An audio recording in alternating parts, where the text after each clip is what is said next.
आज खास तौर से इसलिए भी ज्यादा महत्वपूर्ण है कि पिछले 70 सालों में पहला ऐसा मौका था जब ईद को मनाने देने से रोकने के लिए, खास तौर से आप जहां बैठे हैं उत्तर प्रदेश में, जिस तरह की कोशिशें हो रही थी उस पर आज पानी फिर गया है। पूरे देश ने जिस तरह मुबारकबाद दी है, पूरा सोशल मीडिया भरा पड़ा है।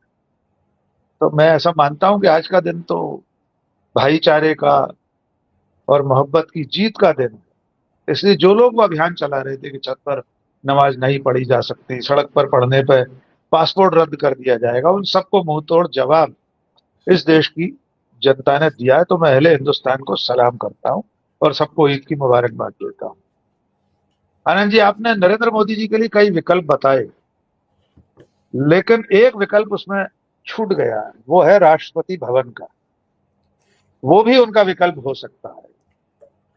वानप्रस्थ में जाए, हिमालय जाए, उससे बेहतर है भारत के राष्ट्रपति की आसंदी पर बैठ जाएं, तो भविष्य में कानून के शिकंजे से बचने के लिए कई तरह की इम्यूनिटी उन्हें मिल जाए। यद्यपि देश का कोई कानून ये नहीं कहता कि किसी अपराध में लिप्त रहा व्यक्ति राष्ट्रपति बन जाए तो उस पर भविष्य में कभी मुकदमा नहीं चलेगा। ऐसा कुछ नहीं है। यद्यपि ये सारी चीजें भविष्य की है। कानून का राज सचमुच में होता तो इनमें से बहुत सारे लोग आज भी सीखचों के पीछे होते। अब आते हैं नरेंद्र मोदी के नागपुर प्रवास पर।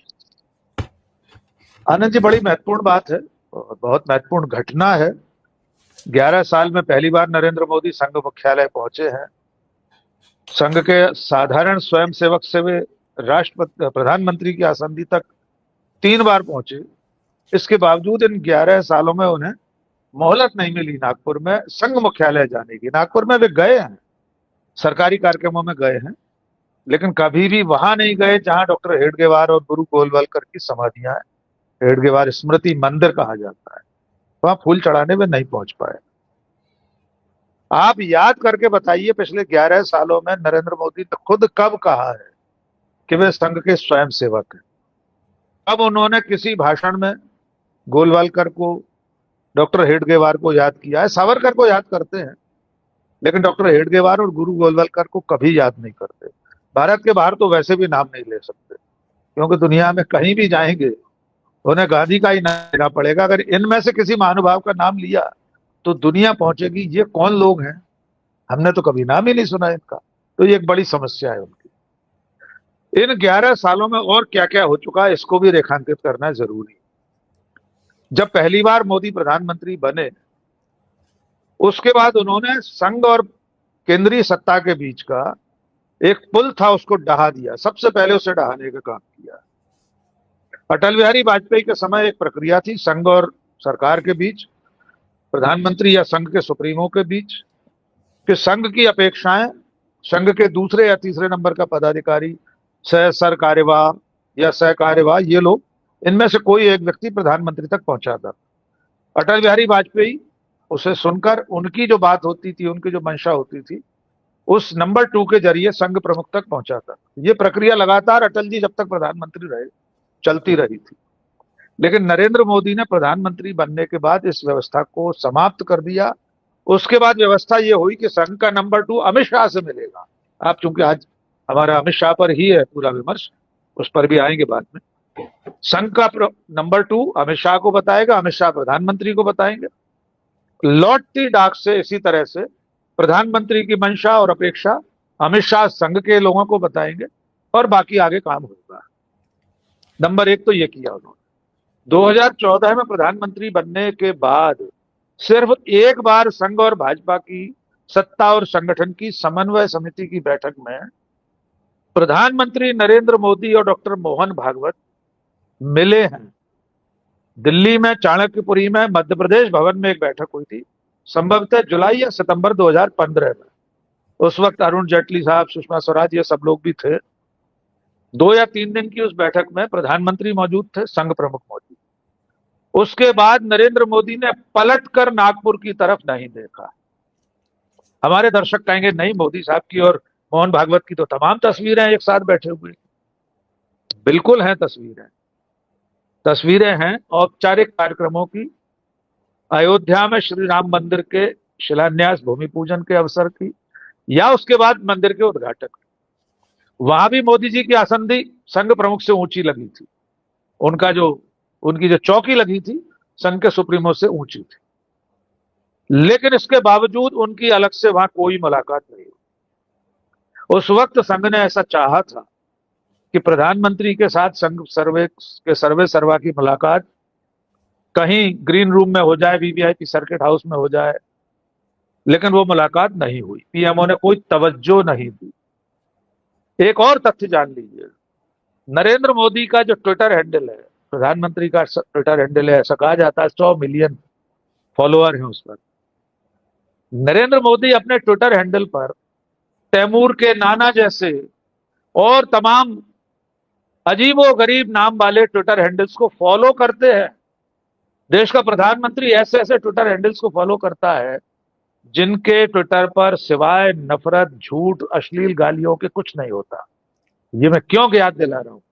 ये मैं इसलिए याद दिला रहा हूं कि लगातार 10 साल तक प्रधानमंत्री नरेंद्र मोदी के ट्विटर हैंडल से, नरेंद्र मोदी नाम का जो ट्विटर हैंडल है, उससे डॉक्टर मोहन भागवत या आरएसएस ओआरजी, जो राष्ट्रीय स्वयंसेवक संघ का आधिकारिक ट्विटर हैंडल है, उसे कभी फॉलो नहीं किया जा रहा था। विनम्रता से निवेदन कर दूं, इस बारे में मैंने ही लगातार बहुत विस्तार से खबरें लिखी थी, देश भर में तमाम वेबसाइटों में छपी थी। उसके बाद अभी चंद महीने पहले, 1 साल पहले, नरेंद्र मोदी नाम के ट्विटर हैंडल ने आरएसएस ओआरजी को फॉलो करना शुरू किया है। यद्यपि डॉक्टर मोहन भागवत खुद उसका अपने ट्विटर हैंडल का संचालन नहीं करते हैं, पर कम से कम आरएसएस ओआरजी को तो फॉलो कर सकते थे मोदी जी। तैमूर के नाना नाम के ट्विटर हैंडल को करते रहे। तो ये तो हुई रिश्तों की बात।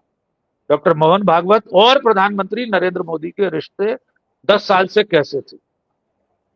यही वजह है कि एन चुनाव से पहले जेपी नड्डा के जरिए उनके श्रीमुख से यह कहलवाया गया कि अब हमारी पार्टी को संघ की जरूरत नहीं, अब हम सक्षम हैं।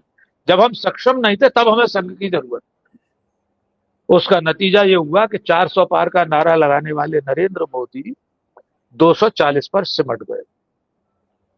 उसके बाद उन्होंने हाजिरी लगाई संघ मुख्यालय में। अब यहां पर इसका उतार कर देते हैं संक्षेप में। क्या संघ आज की तारीख में इस स्थिति में है कि नरेंद्र मोदी को हाशिए पर भेज सके या मार्गदर्शन मंडल में भेजने की उसकी सामर्थ्य है? क्या नरेंद्र मोदी इतने दुबले हो गए, इतने लट गए देसी भाषा में, कि उन्हें मोहन भागवत कहते हैं कि 75 साल के आप हो रहे हैं सितंबर में, आप भी चले जाइए मार्गदर्शक मंडल में, लालकृष्ण आडवाणी, मुरली मनोहर जोशी, यशवंत सिन्हा की तरह? इसका उत्तर मेरी नजर में यह है, नरेंद्र मोदी अभी इतना कमजोर नहीं हुए। गुरु से चेला शक्कर बन गया है, गुरु गुड़ रह गया है, अगर यूं कहा जाए।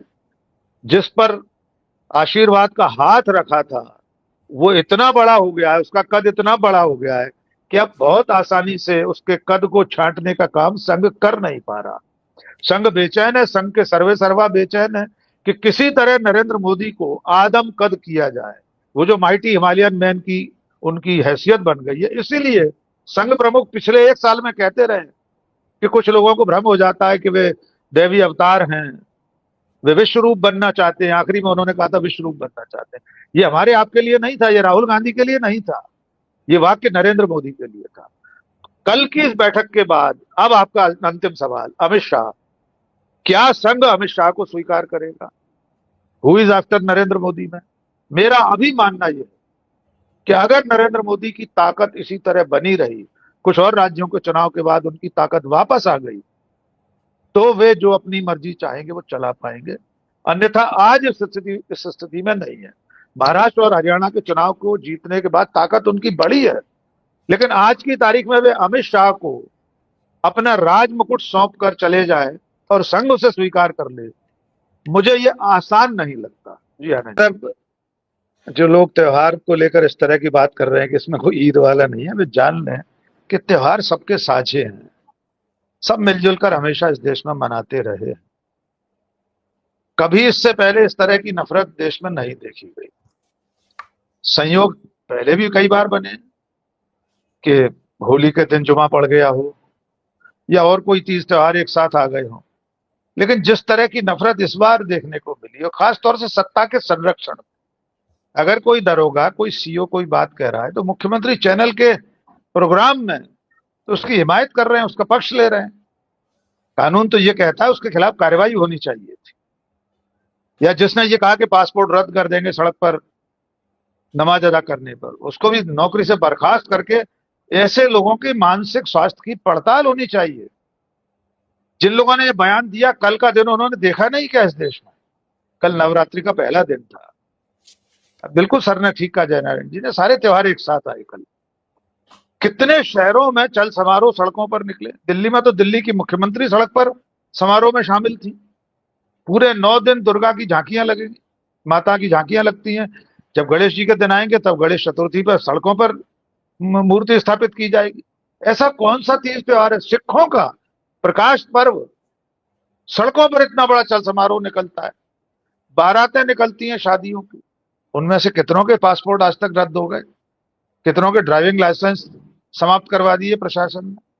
तो मैं समझता हूं कि ये जो मूलतः जो विचारधारा है, जो विचारधारा का परिवार है, उसके मूल में सांप्रदायिकता है। आपने जो पूछा ना उनके डीएनए में है कि नहीं, उनके डीएनए में भाईचारा, सद्भाव, मोहब्बत, आपस में मिलजुल कर रहना नहीं ही है। और इसमें सिर्फ मुसलमान नहीं है उनके निशाने पर, उसके बाद उनके निशाने पर आदिवासी हैं, दलित हैं, ईसाई हैं, बौद्ध हैं। कोई नहीं बचेगा उनके इस प्रहार से, क्योंकि मूलतः वो सवर्ण उच्च मध्यम वर्गीय मानसिकता का विचार परिवार है। मूलतः मनुस्मृति से प्रेरित है, जिसमें सभी इंसानों को बराबर नहीं समझा गया। दलितों को तो मनुष्य ही मानने की उसमें कोई चर्चा नहीं है। जो संविधान को नहीं मानते रहे, जो तिरंगे को नहीं मानते रहे, उनसे आप उम्मीद करें कि वे सद्भाव, शांति, भाईचारा, मोहब्बत इसकी बात करेंगे, वे आइडिया ऑफ इंडिया में यकीन करेंगे? यह आसानी से संभव नहीं है। इसका जवाब सिर्फ देश दे सकता है, और देश ने आज जवाब दे दिया है। कल से अब तक आप देख लीजिए, जिस तरह उत्साह से त्योहार मनाया गया, चाहे वो गुड़ी पड़वा हो, नव संवत्सर हो, ईद हो, सबने मिलजुल कर मनाया। आपने बिल्कुल ठीक कहा, हम सब लोग सेवैयां खाने वाले हैं। मैं भी एक दोस्त के यहाँ सेवैयां खा के आया हूं। तो ये देश हमेशा से ऐसा ही रहा है, ऐसा ही रहेगा। ये विचार परिवार कोशिश कर रहा है कि इसको भीतर से खोखला करके तोड़ने की कोशिश चल रही है। वे तोड़ नहीं पाएंगे जब तक आप जैसे लोग, हम जैसे कुछ लोग मौजूद हैं। फिर विषय पर लौटते हैं, अमित शाह को लेकर। बिल्कुल ठीक कहा शशि सर ने, नरेंद्र मोदी कहीं नहीं जा रहे। वे आसानी से सिंहासन नहीं छोड़ेंगे सर। इसलिए उनके विकल्पों पर विचार संघ भी करने से पहले 10 बार सोच रहा होगा कि क्या सचमुच में नरेंद्र मोदी को हटाया जा सकता है अभी? क्या अभी उनसे कहा जा सकता है कि आप 75 साल के हो गए, आप वानप्रस्थ आश्रम में चले जाइए, संन्यास ले लीजिए, मार्गदर्शक मंडल में चले जाइए? अभी ये संभव नहीं है, क्योंकि एक तो भारतीय जनता पार्टी के भीतर से भी कोई आवाज उठाने की दम नहीं रखता।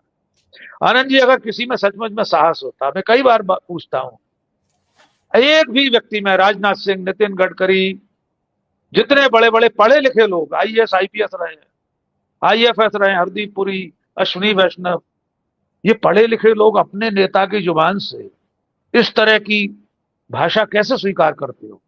जिन्होंने दुनिया देखी है, वे कैसे चुनाव में सुन रहे थे कि मंगलसूत्र लूट ले जाएंगे, भैंस ले जाएंगे, रोटी बेटी छीन लेंगे?